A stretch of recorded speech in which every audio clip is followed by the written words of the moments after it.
Let's go. Let's go. Another episode of Blue Gems. Thank Hyped, you bro. so much, Wade, for being here, bro. Thanks We're for coming excited. Tell us about your journey so far getting into real estate and what you're up to. Yeah, absolutely. So thanks so much for having me, guys. Really appreciate it. So essentially, I am a realtor, 24 years old in the Central Florida market.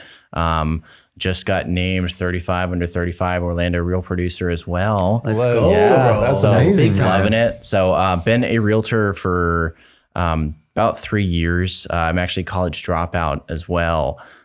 So super big uphill battle, but right now we're one of the top producing teams. Got on Avery Carl with Short Term Shop. Loving it there. On top of that, working on buying a few investment properties as well. Already got 2 under the belt. And really just trying to actually retire by 28. So that's the goal. Yeah. That's awesome. Man, by 28. So, like, you've been a realtor for 3 years. Yep.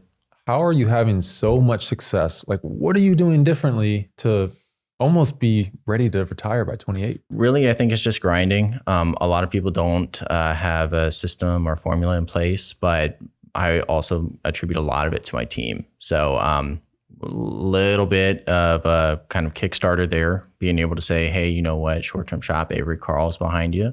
But I also kind of had to audition for that role. So was kind of plucked up, and she put me here as her founding agent here. So a lot of the stuff that we kind of established in our Central Florida market was done by, well, me and then a few others on my team as well. And that it kind of propelled us to start selling as many Airbnbs and short-term rentals here as we can. So, yeah. What made you want to drop out of college? That's a big backstory, actually. So I was a server at Olive Garden, actually. I moved down here for a degree in engineering, and I fell at work, and I took out several loans. My work wasn't paying me for a little bit as well, so that's a whole debacle, but took out about $48,000 in debt just to survive. And I was actually living on my ex-girlfriend's couch for a little bit. It was not pretty. So for about 7 months, I went through 2 procedures, a couple surgeries for my elbow, spinal remediation therapy, and I had to pay the bills in some way. So became a realtor and sucked at it. So I actually joined another team, Dan Teston team here. And I just followed that guy as much as I could. And he flipped homes. He was number one realtor, or not number one, but one of the top realtors here as well, and just tried to learn to sell. And so I eventually made it to 3 million in sales within about, after my first 6 months of doing nothing, just kind of educating myself. This is where I had a cast on. I was going to like showing, just trying to figure out like, hey, what do you do for work? Then 1 year after that, started selling better, and things kind of picked up from there. But eventually it was just like, you know what, I don't want to go back to college. I was making decent money. I was able to kind of move out from a couch and do my own thing.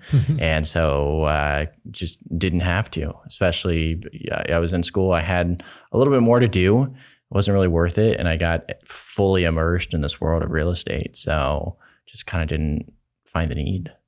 So speaking of sales, like, what have you implemented in your sales pitch, if you will, that's garnered some of the success?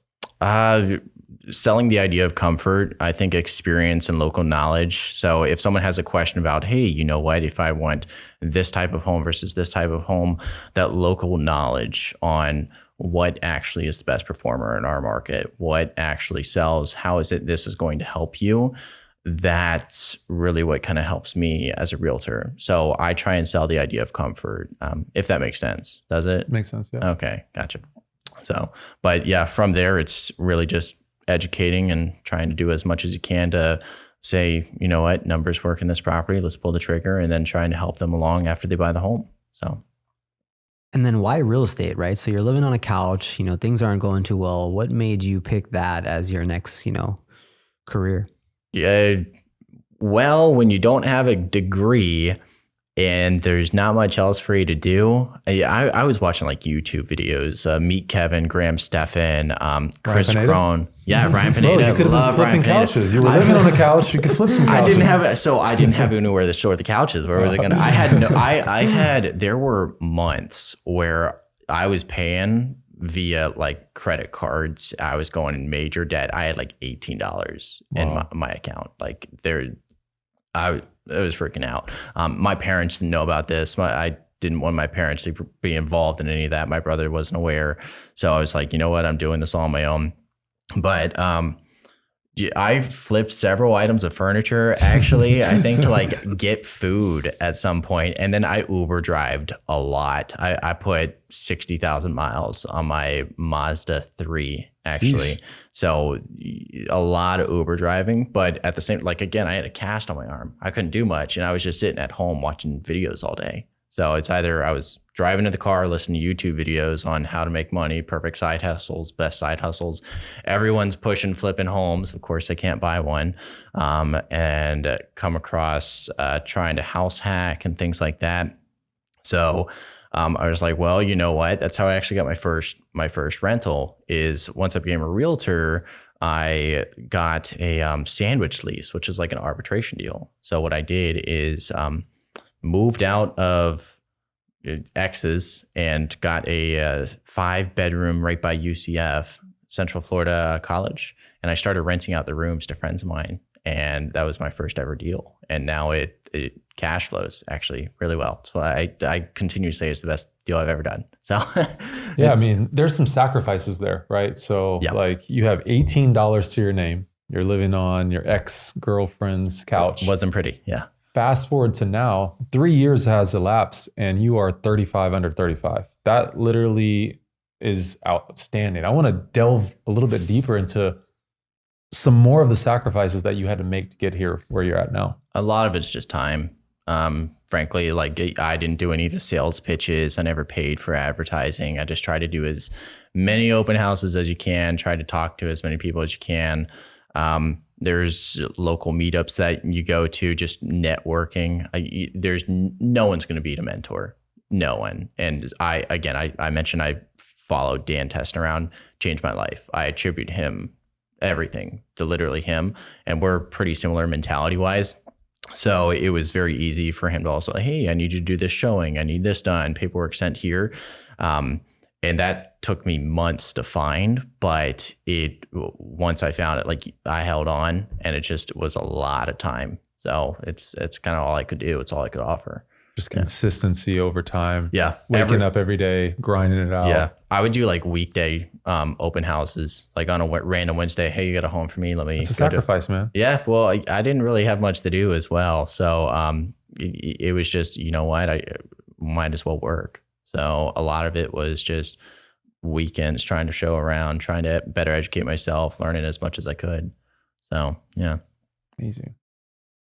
How important was your mindset and your approach to kind of going through the struggle during that time frame, right? It was pretty important, but I'll be honest, it was hard. So like a lot of people go through a lot of hard things in their life. So you just kind of picking yourself up, getting back on the saddle and riding off in the sunset, I guess. So, but I really don't really attribute my mindset more as kind of like dedication. Like this is the task I want to do.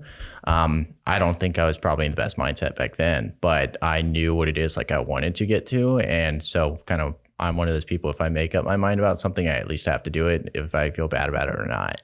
So, that's really, I think, what kind of kept the grind going. And then also Dan was really pushing me. He was pushing really hard. So, and then we did our first flip together as well with him. So he's the person that kind of also inspired me to get into flipping too. So, but he needed someone to do the work. So I managed the project for him, and he paid me for it. But like he needed someone, and I was there, and I was always asking questions, and I started doing stuff for him. And from there, it kind of just started getting bigger and bigger. So, yeah. So you did one arbitrage deal, and then you also bought an investment property. Did I hear that correctly? So first, tried to buy a single family unit, now kind of a long-term rental. then my arbitrage. So it's kind of how things worked out. And then the flip was also like, I didn't own that. I was paid hourly for it, but I had a pretty big, like, actually I have YouTube videos up on it where there's me swinging a hammer, taking out the kitchen. And that took months to do that. A floor to ceiling 1955, 3-bed, 1-bath and downtown. It was a lot of fun. That was a lot of fun though. So, but yeah, it's that's pretty much the wheelhouse. And right now, actually trying to purchase in a couple of different areas. So the goal is actually to own here locally. Still working on financing here locally, trying to get a partnership up on an 8-bed actually, and then family is purchasing up in Georgia. So that's kind of next steps. Because you pivoted into short-term rentals, from my understanding. Yep. So why did you transition into that asset class? It just captivates you when you see like so I had seen long-term rates and revenue by that point. But short-term was something I wasn't really exposed to. And so when I found, oh, I can rent out this home nightly, I can double or triple my revenue in some cases, then you're just like, oh, wow, why? And once I kind of dove into the space a little bit more, you just realize like there's a lot more money to gain in the space. And that's really what captivated me. So it's a great space to be in, but it's more work. But frankly, I'm okay with that. And then once you also get a team in place, it becomes easier over time. And it just, at that point, it just becomes education. Like what can go wrong? How can I address it? And then if you can address all those boxes, things become easy. Let's say I'm a landlord and I have a rental, long-term rental, and I approach you. I say, hey, Wayde, I'm kind of interested in this short-term rental thing. What's some of the objections, or what are some of the things that I should be worried about, and help me have objections over those? So there's a few things. One is going to be zoning and kind of issues that you might come across with county or city regulations. That's going to be the first thing you want to educate yourself about. Second is going to actually make sure your home itself is actually presentable to be an Airbnb, and then having your team in place. So those are a few things you'll kind of come across, but the biggest thing is really regulation. There are some states and cities where not friendly at all. Landlord laws and short-term rental laws, they're not friendly at all. I think this can be said for California. It can be said for New York, Nashville, some parts of Atlanta as well. They're all like, you can see these changes in the short-term rental market there. But the good thing about where I operate is we've been a short-term rental market since the 60s. So it was much easier, I think, to get established in the market here, just because it's there.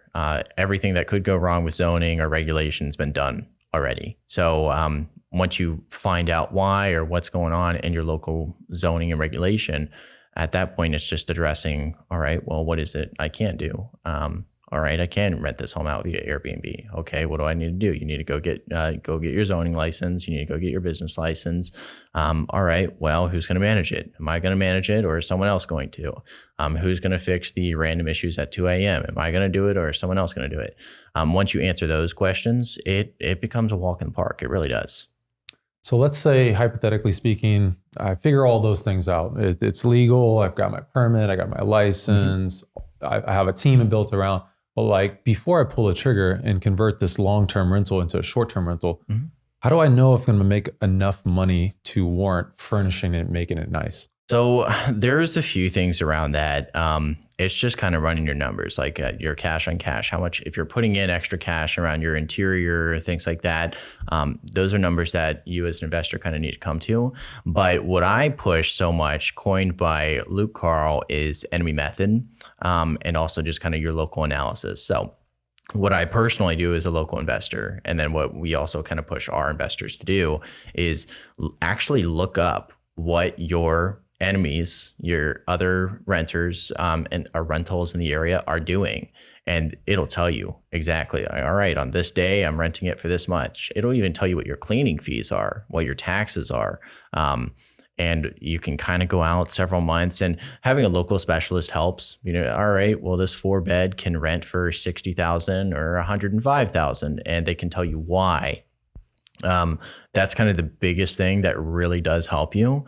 But Enemy Method really does show, what, I can make money on this. And it'll even tell you based on photos, based on management style, based on reviews, why that home is succeeding as well. So that's kind of what I personally do anyways. So you're saying that you could have 123 Main Street and then 124 Main Street right next to each other, identical homes, and one can perform differently than drastically.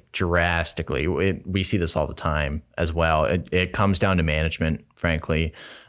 So cleanliness is honestly the biggest thing that's going to be a deal breaker here. If someone's like, if you're in a hotel and there's roaches in your room, like, you're going to complain about it, right? And I mean, Florida, we see roaches, but you'd be so shocked at how dirty a house can be just by having a subpar cleaner. How often people let the sinks just constantly leak water, or the dirty shower faucets. Like, just getting those simple things handled is night and day. And then there's other things you can do as well. Like if you're buying locally and on like a beach or something like that, there's like, target that market, see why homes are performing. If you're closer to the beach, naturally you're going to perform better than someone who's like 4 rows back. If you're in the mountain market, you're going to want a view. If you're not close to downtown Gatlinburg, I mean, you're 45 minutes in the mountain in the middle of nowhere. They've got to drive 45 minutes. So that's not going to be desirable. Here locally, we push like theming. We push the Disney experience. So we love having just like, how can I provide value, and how can I actually look at it from a guest who's staying at the property? What is it they're going to be looking for? So there's 2 mentalities that you have: the investor side, and then you've also got like, well, if I'm a guest, what is it I'm looking for, and providing that experience to them. So of the investors that you work with, how many of them are focusing on theming? Not many, frankly. I honestly, I want to push it more. Our local market, only about 10% of our market actually kind of pushes that as much as they should. But it really can drastically increase revenue. And frankly, all I can say is a lot of people stair step, or they'll put it in over time, and or they'll do it all at once. But it's something that we personally do here. And then of course, tailor it to your market. So like if you're out in Colorado, and you're trying to be a ski resort or an outdoor resort, of some type, I mean, tailor your home to be the outdoorsy type, tailor it to be a cabin. So it's just leaning into what the market is telling you. You've got to look at the local trends. You've got to see why certain homes are performing, and then don't recreate the wheel. Just lean into it. And generally it kind of takes off on its own. So the word theming, I think, is going to be new for a lot of listeners. I think here in Central Florida, we understand what that means. And through context, we could probably figure it out, but elaborate a little bit more on what you mean by theming. And then once you do that, what's the cost to do something like that? Okay. So it's not just here too, but theming, when it comes down to it, I mentioned that Disney experience. When you walk into Disney World, or if you're going into like Pandora or Avatar World, here locally, you're surrounded by another whole world. You're walking into Disney. It's like Disney pushed it as it's Disney World. Take that experience, put it inside your home. There are houses here where you're walking down the corridor and it looks like you're in a Star Wars ship of some sort. It's a great analogy. And it looks incredible. Like some of these homes I've seen bowling alleys in some properties. Wow. But having that custom experience, there are people who put arcades, like, the driving arcades or the virtual realities or Xbox and PlayStation rooms. We're starting to see that in multiple markets as well. It's because we're in multiple different areas.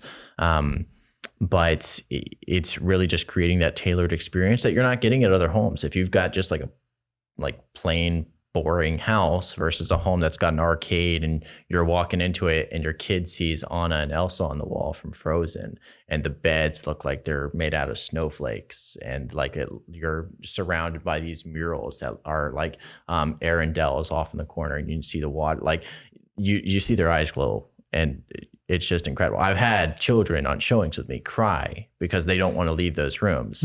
So imagine bringing that experience to someone who's trying to go to Disney. And we find people pay for it. You would expect like a 6-bedroom house that's renting $500-$600 a night to go to $1,500. And people still pay for it because it's that custom experience. People like that environment. So there's not really a dollar you can put on kind of like your kid having a good time. And then on top of that, you can also get multiple families inside certain homes, and it brings down costs. And it's way cheaper than Star Wars Disney Resort. That's, I think, $2,000 per person, when you can rent out a 6-bed, have 2 homes, or have an entire home with a private pool and an arcade, and 2-3 families get there. So it comes a lot cheaper too. So like, let's say we have this 6-bedroom. What do you think an adequate amount to invest in to have this theming cool experience? It depends. It really does depend. So, I mean, some people will just do murals and they'll get away for a few $100 to a few thousand for an individual room. And then I mentioned the bowling alley. If you want to spend $25,000 in a bowling alley, you can do that too. But it really just says, all right, well, what is it I'm willing to put inside my home? And I say that's where it kind of comes into your personal aspect. In any market you're in as well. So how far do you want to redo the kitchen? Do you want to redo the bedrooms? Do you want to go put an arcade in? Whatever it is you're trying to do, it has to come back to you at that point. Do I want an Anna and Elsa room, and do I want to put $25,000 into this room? Well, then you can make that a pretty cool room and do some really crazy stuff. But some people will. It really just depends on the person. I have seen $25,000 rooms where there's slides and there's a sorting hat that will talk to you and sort you into different houses for Hogwarts. That's so crazy. We've seen some pretty cool stuff. It's not cheap to do, but when your kids see it, they'll pay a pretty penny to do that. So yeah, I would be worried or apprehensive about like diminishing returns. You know, like, hey, if I put $200,000 into this property, is it going to reflect and correlate in the ROI? Yep. So you're not the first to actually mention that to me. And frankly, I haven't seen it yet, but I have seen older remodels from like 2017, 2015, because theming hasn't been around too long in any of our markets. Like Airbnb's been, when did that come out? Like 2012. Sure. So that kind of tailored experience hasn't been around very long, but the average home needs a remodel once every 7 to 10 years anyways, just because styles go out, you need new furniture, things start to become worn. What I recommend people do is create the environment that's going to be blockbuster and timeless. So Lion King is a perfect example. When did Lion King go out of style? It hasn't. It's been 30 years. So, or 35? I don't know when Lion King came out. It's been quite a while, but I mean, if you do a Lion King room, Frozen, they're having another Frozen come out. That's going to at least put another 5 years onto that. And what our themers will actually quote you is, for every dollar you put in, you should expect at least to get $1 out. And that's what you should be doing when you run your numbers. If I do $25,000 into this room, is it going to give me $25,000 back? And that's when you know, like, if that diminishing return is going to happen, that's kind of how you analyze it. If I can at least ride this for 5-7 years, then you know what, I can go in, upgrade it to the latest movie or something like that. I personally don't recommend doing like those one-offs that are, Car's not a good example. Encanto might be a good one to recommend. I love the movie, but it's kind of like I don't think there's going to be a sequel to it. So those kinds, Tangled, I think, is kind of another one where I love Tangled. Not to say anything bad about it. It's actually one of my favorite movies, but it's a smaller cap. I like blockbuster movies, Star Wars, Avengers, things like that. They're going to be around for 20, 30 years, in my opinion. Good point. So we hear a lot about saturation here locally in the Central Florida market. What is your take on that? I mean, it comes down to management. There's no more space to build, and we're continuing to see a drastic increase, even with everything going on in the world.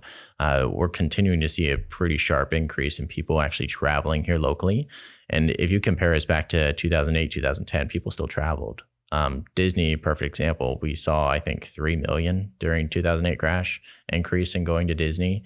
That's an extra 3 million people traveling during the height of one of the world's worst recessions ever. 2009, they saw, I think, 1 million. And I think 2010, they saw 6 million increase. And that's like people continue to travel. Even during the Vietnam War, people continued to travel.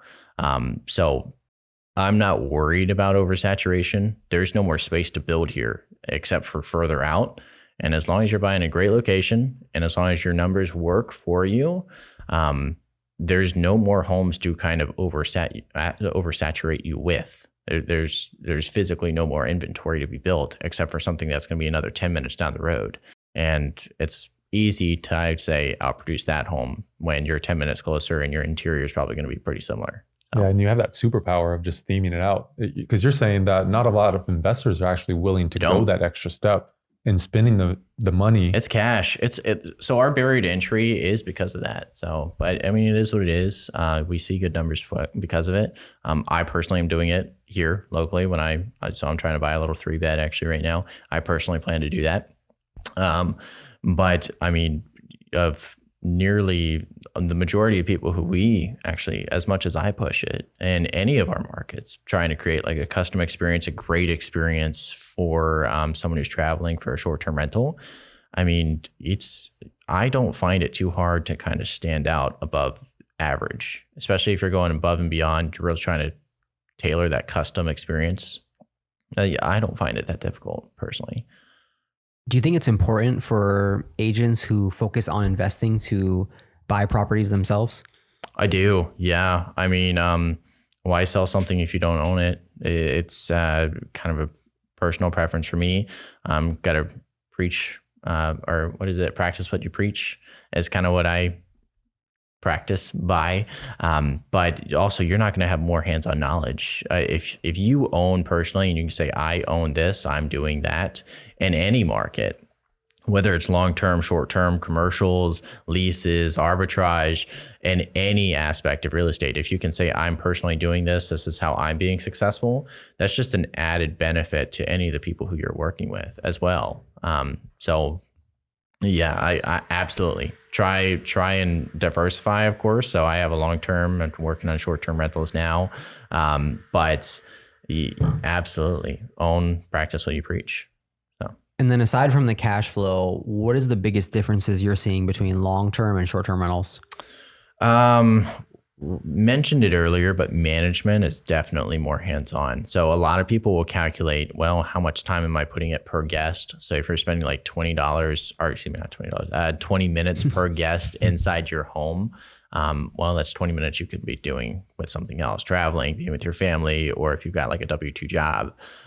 But that's pretty much the biggest thing. When you're a long-term, drastic difference in what I see with long-term tenants, because they're kind of maintaining their own home. They have their own bills to pay. But with short-term, you're still responsible for all the local expenses. You got to pay your taxes on the property, of course, all your utilities. You've got any of the maintenance, of course, as well, lawn care.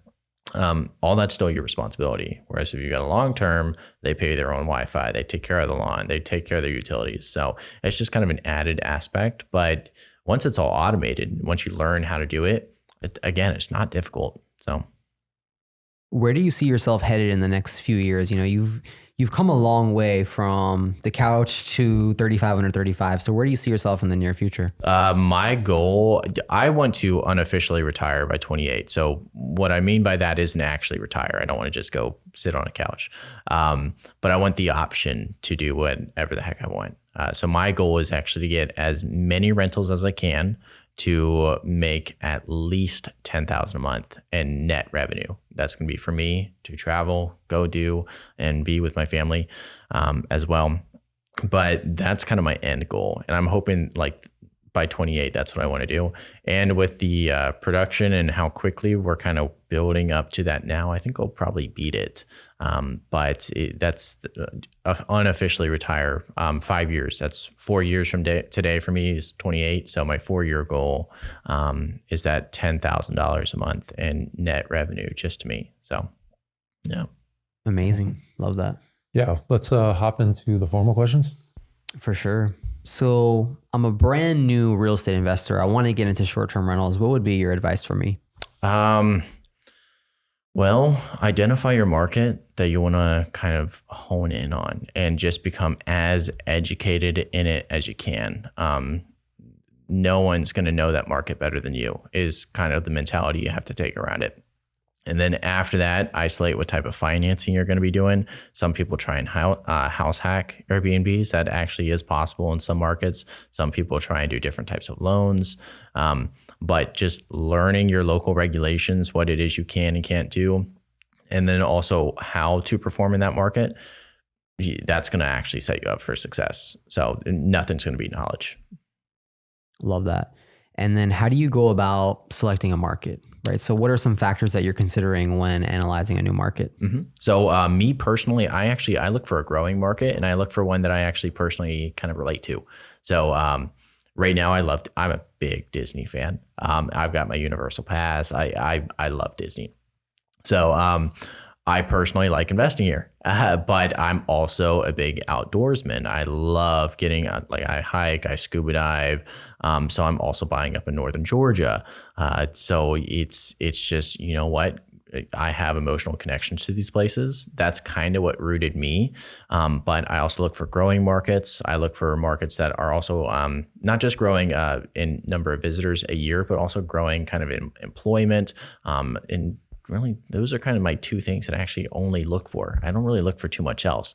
And then after that, the numbers just kind of have to make sense. And we method it, and then just hone in on knowledge on how homes perform there. So. Awesome, man. So last question. If you can leave any tip, advice, or blue gem to the listeners, it could be about real estate, it could be about investing, it could be about mindset or life in general. What would you want to leave to them? Start reading as many books as you can. I try and do a book a week, and I think that keeps me grounded. So yeah, I highly recommend just kind of implementing a schedule. And having some type of time where you take for yourself. And for me, that's reading. So that's pretty much, I think, the best thing that I can say. Yeah, love that. Love it. Thanks so much, brother. Thank you so much, brother. Yep, amazing. Thank you, guys.